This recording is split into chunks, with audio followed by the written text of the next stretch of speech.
5, welcome to our second session of Boy in the Tower. We're up to chapter 29 now. Yesterday we were with Addy as he was going around all the flats to try and find out who had brought him the bottle of water. David and Samuel think it's got something to do with the caretaker, because right at the end of the chapter he meets the caretaker and then he lets him inside a flat that smells really, really good. So let's see what happens. Chapter 29. It isn't chicken, but it's a little bit like it. The meat looks a bit darker, but the skin is nice and crispy and it tastes just fine. I gobble up my plateful and drink down another good few cups of water. I'm so busy eating that only when I'm finished do I start to feel a bit uncomfortable that I'm sitting at a little red and white check table with two people I've only just met.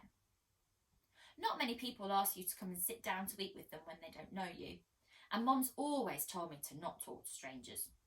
But I guess this isn't like normal times anymore. These are Blucher times and things are different. There's Dory, whose flat we're sitting in. I've never met her before, but she tells me that she has lived in the tower for a very, very long time. She's grey hair that looks like it might be quite long, but it's all put up at the back of her head. She's wearing 3 cardigans. I noticed them because they are all different colours. One's brown, one's dark red, and one's a sort of yellow. Dory wears a chain around her neck which has a large oval at the end of it. She sees me looking at it and she shows me that you can open it. There are pictures inside. They are 3 little photographs of 3 people, and one of them is a baby. And she tells me that these are her children. I ask her if they live with her here, but she shakes her head and doesn't say anything more for a little while. And then there's Obi. I've seen him around a lot before fixing things in the tower, but I never knew his name until today. He always looks like he's quite cross, even when we're sitting down to eat the food that Dory made. I've always had the feeling that he doesn't like kids very much, but I think he must be the one who brought us the water. There is the same sort of bottle in Dory's flat, but Dory's far too small to be able to carry it. Under all of her clothes, I don't think she can be much bigger than me. I say to Obi, "Thank you for the water," but he just sort of grunts at me. He just, as if to say, "That's nothing." "Is your mum okay, Addy?" Dory asks me. Yes, I say, but she was getting thirsty before the water came. Do you think she would like some lunch too? I don't know what to say then, because I'm sure Mum would like some lunch, but I don't think she'd come down to Dory's flat to eat at the table like I have, so I say that I'm not sure. "I'll make her a plate up and then you can take it up to her. How about that?"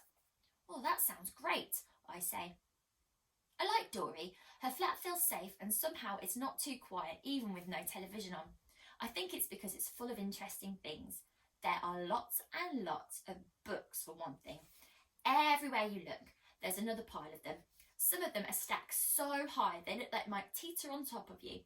There are books tucked into every little bit of space you can think of, under the armchair, on top of the kitchen cupboards. I've never seen so many in my whole life. I like books.